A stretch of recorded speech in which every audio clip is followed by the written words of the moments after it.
That fresh morning. That fresh morning. Vous êtes sur les 104.5 Urban FM, la station urbaine, et vous écoutez le Da Fresh Morning, le réveil matinal au pilote de la capitale sur la radio. La pilote de la capitale, Pépé, on parle de sport ce matin. Bonjour Pépé. Bonjour Da Fresh. Bonjour Gina, bonjour Mosley, bonjour Fallon. D'accord. On parle de sport ce matin? Oui, on parle de sport ce matin, comme tous les mercredis, et comme tous les lundis, et comme tous les vendredis. On va parler de la boxe arabe. Petite parenthèse, Pépé, Pelé est vraiment malade. Oui, Pelé a un certain âge. J'aime pas, il est en pleine dépression. Il est.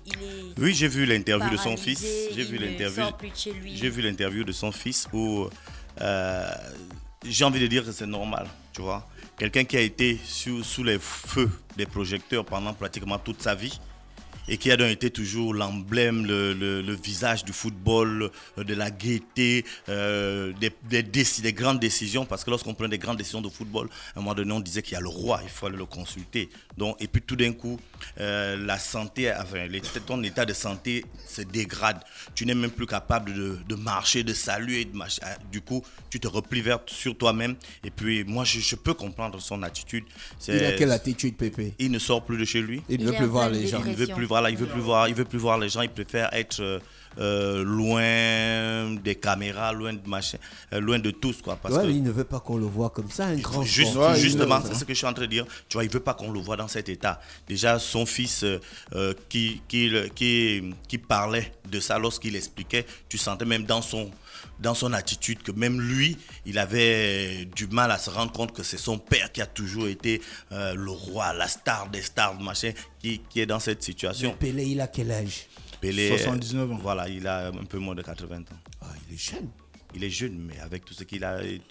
Avec toutes les blessures qu'il a eues tout au long de sa carrière. Les effets de l'utilisation parce que là, accélérée du corps. Là, ce qui se passe, c'est qu'il a un problème au niveau des hanches. Oui. Donc, c'est normal que ça tienne. Il a trop dribblé les gens. Il a beaucoup couru, il a reçu des tacles. Il faut avouer qu'à l'époque de Pelé, les joueurs, sinon les attaquants, n'étaient pas aussi protégés qu'aujourd'hui. Aujourd'hui, on te met un carton rouge parce que tu as fait un tacle, j'ai envie de dire un tacle des plus simples possibles. On te met un carton rouge pour ça. Mais à l'époque de Pelé, peut-être qu'il fallait voir le sang pour qu'on mette un défenseur un carton rouge. C'était compliqué. Pelé, il a une Coupe du Monde, là, je ne sais plus laquelle, c'est 62, où il sort carrément de la Coupe du Monde parce qu'il n'en peut plus. C'est que chaque match, il est la cible de tout le monde. Surtout quand il fallait jouer avec l'Allemagne. Ouais, il y avait même pas les pays de l'Amérique du Sud, les autres pays, même le Portugal, ils avaient des défenseurs assez rugueux qui faisaient en sorte que Pelé passait des moments très très compliqués sur le terrain. Pas Pelé seulement, les dribbleurs, surtout ceux qui avaient les ballons, les techniciens, quoi. Ils passaient des moments assez difficiles. Donc Pelé, c'était normal qu'il encaisse tout ce qu'il encaissait là durant sa carrière. Et comme je le disais, à cette époque, les attaquants n'étaient pas assez protégés, ils étaient beaucoup mis en lumière, mais ils n'étaient pas assez protégés. Aujourd'hui, c'est les conséquences de ce qui est arrivé aux joueurs comme Pelé, Vava, Garrincha, qui fait aujourd'hui que... Et des sportifs comme Mohamed Ali. Voilà, qui fait... boxeurs. Oui, mais encore que eux, tu sais déjà que tu vas prendre des coups. Mais le football, c'est pas un sport de combat. Ah, au départ, ils savaient. Hein. Ouais, mais c'est pas un sport de combat. Le football, c'est pas un sport de combat. Tu peux faire toute ta carrière sans encaisser un coup. C'est pas l'objectif. Or, la boxe, tu dois forcément encaisser. Aussi, hein. Mais le football, à la base, c'est un spectacle. Il faut qu'on... Appelé aujourd'hui. Oui, mais c'est pourquoi je dis à la base. Et ça, eux, on parle de quelle année? On ne parle pas encore du football les business. Années 30, voilà. On ne parle pas des... Non, un peu plus. On ne parle pas du football business encore. Là, on parle vraiment du football spectacle. Là où les gens partaient de chez eux pour regarder. Tu vois comme il aligne des petits ponts, des trucs comme ça. C'était... Pour certains, ils vont dire que c'était humiliant, mais c'était ça le football, comme on disait, le football champagne. Pelé a révolutionné le football et c'est normal qu'aujourd'hui, moi je peux comprendre, hein, seulement qu'aujourd'hui, il se sent un peu... il ne se sent pas dans son corps et puis il a entre griffes, il a un peu honte, quoi. Non, moi je pense que c'est une posture de dignité. D'accord. C'est une posture de dignité parce que quelqu'un qui, comme tu le disais tout à l'heure, qui a été habitué à depuis qu'il a 17 se présenter. Depuis qu'il a 16 ans. Voilà, on le voyait jovial, toujours en forme. Et puis, à un moment donné, il ne veut pas inspirer la pitié. Ouais, Ouais, c'est justement ça. Il veut que Il ne veut l'image pas qui qu'on ait reste. pitié de lui, mais qu'on continue à respecter ce qu'il a toujours été. Parce que ce qui est clair, c'est que si on le voit dans une cette posture de situation, dignité. ça va être. C'est Tout pas le monde bien. va avoir pitié, quoi. Appeler, lui veut pas ça. C'est Alors, ça. Pépé, le sport du Gabon. Le sport du Gabon, on va parler de la Fédération internationale de boxe arabe. La boxe arabe, c'est un mélange de kickboxing, de boxe thaïlandaise, de boxe anglaise, sans les coudes. Parce que bon, la boxe thaïlandaise, on utilise les coudes, tous les endroits où il y a les articulations. Dans la boxe arabe, on n'utilise pas tout ça. Donc aujourd'hui, il y a une fédération internationale de boxe arabe qui existe. Il y a une confédération africaine de boxe arabe qui existe. Et il y a désormais aussi une fédération de boxe arabe qui existe au niveau du Gabon. Et cette fédération est gérée par Eric Ella, qui est en même temps président de la fédération gabonaise de kickboxing. Ah, le cumul là, c'est possible ça? Ben oui, parce que c'est des sports qui se ressemblent réellement. Et pour un athlète, partir d'une compétition, d'une discipline à une autre, c'est pas trop compliqué. La preuve, c'est que le Gabon va participer en mars, dans quelques jours, dans quelques semaines, au championnat du monde de la boxe arabe, ceux qui vont représenter. Donc on a déjà des boxeurs qui sont déjà... Non, c'est pourquoi je te dis que ce sont des kickers. Ce sont des kickers qui vont partir de là pour participer à cette compétition. C'est la même discipline. Il y a Tu peux même juste- être président de la fédération gabonaise de boxe, la présidente de la fédération gabonaise de full contact, de kickboxing. C'est la même chose. Il y a des gars qui font boxe anglaise, ils font aussi full contact, ils font aussi kickboxing. Et pour partir de boxe anglaise à kickboxing, c'est un peu plus compliqué parce que tu vas avoir les réflexes de vouloir taper quelqu'un le pied. Tu vois, parce que la boxe anglaise, c'est la boxe qu'on Ezekiel connaît là. Ondor, il fait tout ça. Mais Ezekiel Ondor sera justement le représentant du Gabon avec Théophile et Comès. Donc ce sont les deux qui vont représenter le Gabon. Ils sont trois à représenter l'Afrique. Il y aura deux Gabonais plus un Équato-Guinéen. Donc lui et... Ezekiel, je suis sûr d'une Tu médaille. vois, non? Donc Parce tu qu'il boxe, vois hein. que c'est des gars qui connaissent le kickboxing, qui connaissent le full contact, qui connaissent les boxes, la boxe thaïlandaise et toutes les boxes qui font pied-point. Et du coup, c'est pas, tu vois, si on te dit pas que c'est la boxe arabe, tu vas pas savoir de quoi il s'agit. Ouais. Tu vas te dire que c'est du kickboxing ou c'est le full contact ou le low kick avec toutes les disciplines qui tournent autour. Donc voilà, le Gabon a le vice-président de la Fédération internationale de boxe arabe, qui est le président De la Fédération gabonaise de boxe arabe. de boxe arabe et qui est en même temps le président de la Confédération africaine de boxe arabe. Donc ça veut dire qu'aujourd'hui, le Gabon a une plateforme au niveau de la boxe arabe et il sera là. Il aurait dû être là aujourd'hui. Il est fort, hein. Il aurait dû être là aujourd'hui, mais malheureusement son emploi du temps. Non, tu vas lui redemander ça, il sera là. Est-ce que lui-même Il sera ici, tu vas lui demander ça. Tu vas lui demander. Aïe. Tu sais, dans les sports de combat, c'est difficile de mettre à la tête quelqu'un qui n'a pas pratiqué. C'est pas comme le football ou le basket ou le Non, handball. est-ce qu'il est encore fort? Va tester. Tu connais que des fois, on appelle le hammer. Parce qu'il est déjà bureaucrate et lui, c'est les papiers maintenant. Oh, oui, même. Est-ce qu'il peut encore lever le pied? Ça n'empêche pas que les personnes... Comme je vois Ezekiel faire là. Ben non, Ezekiel, il est en compétition. C'est tout à fait normal qu'il soit beaucoup plus actif que ceux qui ont laissé la compétition. Voilà, Mais le c'est petit comme... karatéka qu'on avait reçu là, Un petit karatéka. Minta, il était allé gagner un truc à l'étranger et tout ça. Récemment? Non, ça fait longtemps. Ah oui. Ah. Nita? Non, c'est pas mon cousin là. Non, pas lui. Ton cousin l'avait reçu, on était déjà ici, non?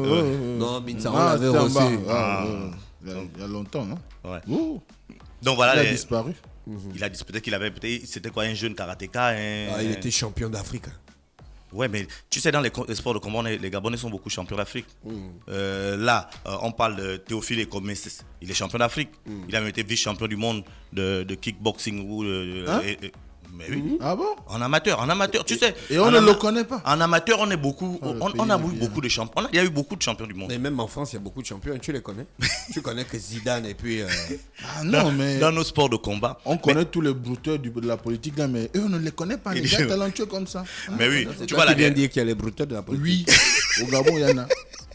C'est quoi un brouteur de la politique? Mais c'est- Pépé parle de sport, s'il Voilà, te plaît.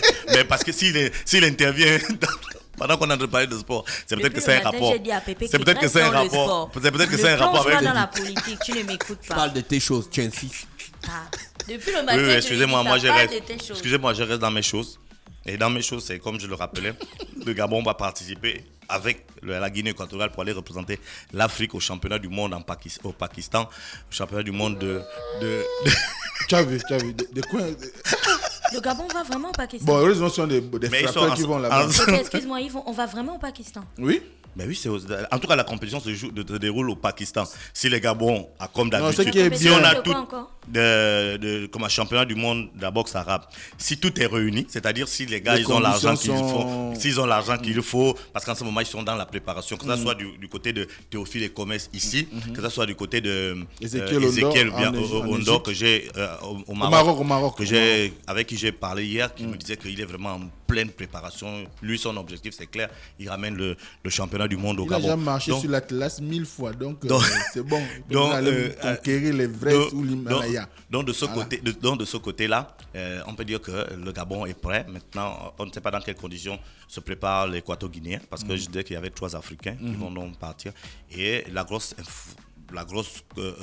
information, ce serait que, c'est pas une information, on va dire c'est une logique, c'est que l'objectif de l'Afrique, c'est d'aller remporter dans ces 3 catégories-là les championnats du monde. Ce sera les médailles d'or. Ce sera donc une première et on espère donc Non, je crois. que ça va se dérouler. Là-bas, j'ai confiance. Oui, on va parler aussi un peu de l'arbitrage. On n'a pas l'habitude de parler de l'arbitrage et de montrer que l'arbitrage en football, l'arbitrage au Gabon est en train d'atteindre un certain niveau. Tout le monde connaît Eric Otogo. Tout le monde connaît Eric Otogo de tout ce qu'il a déjà fait, la participation en Coupe du Monde des jeunes, la participation en Coupe d'Afrique, meilleur arbitre africain. Voilà, en Afrique centrale, on n'en parle plus. Au Gabon, c'est le sommet. Maintenant, derrière lui, il y a des jeunes qui sont en train de pousser aussi. Il y aura récemment le CHAN. Le CHAN, c'est le championnat d'Afrique des Nations. Le championnat d'Afrique des Nations, c'est une compétition qui a été mise en place par la CAF pour permettre aux joueurs locaux qui n'ont pas souvent la possibilité de jouer dans leurs équipes nationales de jouer l'équipe nationale. Parce que... Mon frère, c'est maintenant les chansons photos. Hein? Parce que... Je n'étais pas prête. Pourquoi il faut rappeler que René Rude n'est pas là. Attendez, loco, ça est... Lorsqu'on met en place une équipe nationale, on prend les joueurs expatriés et les joueurs locaux. En général, les joueurs expatriés prennent le dessus sur les joueurs locaux et on se rend compte que dans une équipe, même une équipe du niveau du Gabon, il n'y a qu'un seul joueur qui joue sur le plan local. Donc la CAF a regardé, a vu cette situation-là qui est visible dans beaucoup de pays de l'Afrique et a mis en place donc ce championnat d'Afrique qui ne concerne que les joueurs qui jouent au pays. Donc l'équipe nationale devient un peu comme une équipe nationale à prime. Donc on a 2 arbitres qui vont donc aller représenter le Gabon à ce niveau. Le Gabon malheureusement ne joue pas le CHAN parce que le Gabon est suspendu par la CAF à ce niveau. Il y a cela 2 ou 3 ans, il y avait eu la mesure où... Qu'est-ce qu'on a fait? On n'a pas participé aux éliminatoires il y a 3 ans. Et donc, quand tu ne participes pas aux éliminatoires, on te sanctionne. Et c'était à l'époque du ministre Nicolas Sélé où elle disait que lorsqu'il n'y a pas de championnat local, il n'y a pas de participation sur le plan international. Maintenant, la CAF, ce n'est pas le problème de la CAF ni de la FIFA. Eux, si tu ne viens pas, peu importe la raison, tu es suspendu pour les prochaines compétitions. Donc, le Gabon est sous cette suspension. Et on va donc regarder le CHAN à la télé avec ceux qui ne se sont pas qualifiés. Donc, on va faire les économies, c'est pas grave. Oui, on n'a même pas de championnat d'abord. Comment on n'a pas de championnat? Comment on a pas le championnat? Pépé, ils n'ont qu'à nous suspendre. C'est bon. Nous, on a le championnat. On cherche l'argent. On a le championnat. On a le championnat, mon On n'a pas de championnat. championnat. Le championnat a repris. Le championnat national de football. Oui. Bah, on a le On cherche à faire des économies. Ne reviens plus sur le dossier là. Non, c'est bon. C'est pourquoi j'évolue maintenant. On est sur la phase où il faut faire des économies. Ces derniers temps, vraiment, Pépé et Mosley, il y a un pont. Dès qu'on parle de sport, on peut virer dans la politique comme ça sans transition. C'est baba. Moi, je comprends pas. C'est vite, ça va vite. Mais en général, le sport est géré par les politiques. Il faut comprendre ça. Donc, il y a ce pont-là. Il n'y a plus de donc, on a un jeune qui s'appelle Acho, qui est arbitre central. À quoi? Acho. Là, c'est le petit nom de la son maison. nom. Non, c'est son nom, ATCO. ATCO. ATCO. Acho. Oui, les Gabonais. Voilà. Ah, mais Et il y a un autre qui la s'appelle, chose. lui il est arbitre central, et il y a un autre arbitre assistant qui s'appelle lui Ditsonga, qui est donc arbitre assistant. Aujourd'hui, on ne parle plus d'arbitre de touche. À l'époque, on disait arbitre de touche. Ceux qui sont aujourd'hui, on les appelle les arbitres assistants. Parce qu'on a la FIFA et ceux qui font les règles du football se sont rendus compte que il faut valoriser le métier. On a l'impression que arbitre de touche, c'est un peu péjoratif, que tu es bon, que c'est un autre type Tout le monde d'arbitrage. est big, hein. Pépé, Je crois. Pépé, j'ai quand même une question. Arbitre, est-ce que c'est un métier? Dans certains pays, oui. Un métier, une profession. Oui, du genre, une profession. Tu es professionnel. Oui. Dans beaucoup de pays, oui. Mais c'est en train de venir petit à petit. Même en France, on n'est pas professionnel, arbitre. Ah bon, c'est vrai. Bon. Toi-même, Donc, tu tu peux peux être cuisinier, oui, et puis tu après, arbitres. tu arbitres. Tu vois. Et on s'est rendu compte que en Italie, par exemple, ils sont. C'est courant en Belgique. Hein. En Italie, ils sont professionnels. En Italie, tous les arbitres sont professionnels. C'est leur leur travail. Ils sont sur leur passeport, tu vas voir profession arbitre. Voilà, mais dans beaucoup d'autres pays, ce n'est pas une profession à part entière. On avait Donc, un arbitre gabonais en Belgique, non? oui, ils font Zolo. Ils font Zolo. Il est maintenant, oui, après, Mais il a il été s'appelle nommé au comment? palais. Voilà, il est ici. Ah bon? Oui, il a été nommé au palais. Il est ici. Plus arbitre. Non, il n'est plus arbitre, il n'a même plus l'âge d'être arbitre. Il est devenu instructeur, il doit être instructeur CAF ou Et FIFA, quelque Diramba. chose comme ça. Diramba, oui, c'est Retraité. beaucoup Il plus est avant. retraité, hein. Oui, beaucoup plus avant. Donc aujourd'hui, la FIFA veut même faire en sorte que l'arbitrage en général, que ce soit partout, que ce soit professionnalisé. Parce que tu imagines un peu un arbitre qui gagne, je dis n'importe quoi, 30, 40 000 par match. Il est face, sur le plan local ici au Gabon, il est face à un joueur, à une équipe qui a quand même un pouvoir financier assez énorme. Même des joueurs qui gagnent 200 000 peuvent, à la fin du match, dire que non, moi je te donne 50 000, tu me laisses marquer un but. Tu vois que c'est trop, la marge, c'est trop faible entre ce que gagne un arbitre et le pouvoir financier des équipes et des joueurs. Voilà, sur le plan amateur. Ouais, on mais imagine il y a maintenant. aussi il y a aussi la corruption. Il y a aussi des commissions anticorruption qui vérifient tout, quoi. Et puis, c'est un sacerdoce. Tu voulais être arbitre, personne ne t'a appelé. Oui, mais on met quand même des garde-fous pour que ça ne soit pas trop facile. Oui, si tu n'as jamais, non, le contrôle vient après. Il y a aussi Maintenant, ce qui l'attractivité t'empêche, sur le plan financier, il faut que quelque chose tu t'empêche cours quand d'aller même là-bas. 190 minutes. En général, un arbitre court sur le plan physique, il dépense plus que. Finalement, tout le monde veut être riche, quoi. Plus personne ne veut faire un métier. Non. Mais donc, devenez tous des entrepreneurs. Mais le monde est devenu capitaliste d'Afrique. Quel monde qui est devenu capitaliste? Il y a des gens qui veulent faire un métier par amour. Ils démissionnent même pour aller faire un truc. Après, il convertit ça en quoi? Parce qu'il a quelque chose capital. derrière là où il a de l'argent pour nourrir Non, sa famille. c'est l'amour. Mais sinon, tu expliques ça comme à ton enfant. L'amour du métier. Mais tu expliques ça comme à ton enfant. J'ai regardé récemment un gars qui parle de Faut arrêter, les gars. responsable Tu as d'une voulu chaîne être arbitre. hôtelière. On t'a dit les arbitres ils gagnent 40 000 par match. Accepte, frère. Ne pas plus être corrompu. Mais non, mais après, lorsque tu rentres quelque C'est part. un exemple, hein, Oui, on je a pas comprends. dit- Non, Je comprends. Après, lorsque tu rentres dans une corporation. Vous êtes susceptible ces jours qui passent. Non, non, non, Encore qu'ils ne sont même pas loin de là. Hein. Donc, mais maintenant. C'est une réalité, ça, Pépé, toi aussi. Ils sont pas loin de là. Ils Mais sont donc, pas loin fais de là. deux choses. Tu cours pendant 1h30. Fais deux choses. Tu fais, par exemple, si tu es passionné de cuisine, tu fais la cuisine et l'arbitrage. Mais c'est pourquoi. C'est dans quel pays où on est allé chercher même des boulangers pour aller jouer la Coupe du Monde? On n'est pas allé les chercher en Islande. L'Islande, ils n'ont pas de championnat professionnel. Enfin, à l'époque, ils n'avaient pas de championnat professionnel. Donc les gars qui jouaient là, ce sont des gars qui avaient d'autres métiers. Ils Boulanger, voulaient faire- instituteur, comme le pays légal. Maintenant, ils se sont qualifiés pour la Coupe du Monde. Donc tu imagines, donc, il faut faire la fédération fait des demandes aux entreprises pour dire que normalement on a besoin pour de telle fait, ils période n'y à telle croyaient pas période. trop, quoi. Bon. De telle période, on a C'est besoin un de votre ramassis de équipe, briques et de brocs. de votre cuisinier Maintenant, ou si de tu es votre. chirurgien, Mais c'est et pareil, quand c'est une tu dois demande. opérer, tu dois opérer 16 personnes il y avait- pendant la Coupe du Monde. Tu Ah, fais comment? Non, Tu on fais allège, tu on fais le allège, choix. on allège. Tu fais le choix. Comme tu as parlé de choix tout à l'heure. Là. Voilà. Tu fais un choix. La vie, Parce c'est que un choix. Tout choix est une élimination. Si tu choisis Tout le monde de dire peut que gagner beaucoup d'argent. Non, mais après. Quitte à te faire corrompre.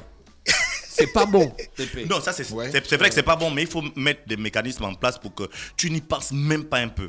Bon, tu imagines que tu cours pendant 80, je sais pas moi, 1h30 ou plus même pour ceux qui vont jusqu'en prolongation, mais ce que tu dépenses physiquement est supérieur aux joueurs qui auraient dépensé le plus physiquement. Donc tu es au-dessus des joueurs sur le plan physique, sur le plan athlétique, et on lui doit avoir aussi cette compensation. Ça veut dire que tu n'as pas besoin d'être star, c'est vrai, mais il faut quand même qu'on se rende compte, il faut quand même mettre les arbitres à une certaine hauteur. Aujourd'hui, on parle de championnat national de football où le premier gagnerait, parce que ce chiffre-là n'a pas encore été réellement confirmé, où le premier gagnerait 80 millions de francs CFA. D'accord, mais l'arbitre qui va jouer la finale est considéré comme le meilleur arbitre de cette compétition. De la saison. Donc on va lui donner plus. Non, on ne va même pas. Non, il n'y a même rien n'est prévu. Ça veut dire qu'il va gagner comme il a l'habitude de gagner. Mais donc tu veux quoi? Qu'on lui donne plus? Eux, ils n'ont pas de prime. Non, ça veut dire qu'ils ont. Leur prime, c'est les primes de match. Si le joueur gagne 100 millions d'euros, donc on doit aussi donner à l'arbitre 100 millions d'euros. Non, mais si un joueur gagne 100 millions d'euros, si toute une équipe, les joueurs gagnent 100 millions d'euros, et puis l'arbitre qui arbitre votre match, c'est un gars qui gagne 100 euros. Mais c'est son métier. Oui, mais tu penses qu'il a quelle influence sur vous? Mais est-ce qu'on lui a dit de nous influencer? Donnez-lui quand même on lui a dit d'arbitrer le match. Il arbitre le match dans le respect des règles. Mais justement. Et le respect des règles veut qu'il gagne 40 000. Oui, mais dans le respect. Mais mais rien n'est figé. Dans la vie, rien n'est figé. Les footballeurs n'ont pas commencé à gagner 100 millions. Oui. Voilà. Donc eux aussi sont dans ce combat-là pour dire que c'est vrai, on a une corporation qui a été marginalisée pendant longtemps parce qu'il y a des gens qui pensaient même que un arbitre, on peut prendre n'importe qui. En général, nous, quand on joue au quartier, c'est le gars qui n'était pas le gars le moins bon là qu'on mettait au centre pour être arbitre. Moi. J'étais toujours l'arbitre. Un arbitre corrompu, tu entends, tu vois? Un arbitre qu'on voulait taper à la fin du match. Alors qu'aujourd'hui, il y a des enfants. Et comme le stade n'était pas loin, tu vois le stade du rond-point à OM, c'était pas loin de la maison. Dès que le match finit, je cours direct en case. Non, les gars, ils t'ont corrompu avec des bonbons. Ils veulent me poursuivre pour me taper.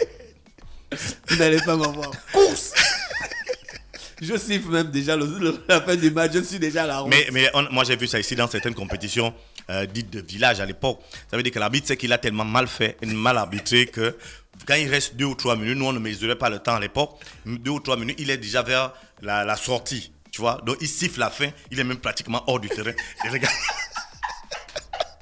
J'ai vécu ça au tournoi, on avait un tournoi à l'époque qui s'appelait le tournoi Yemba.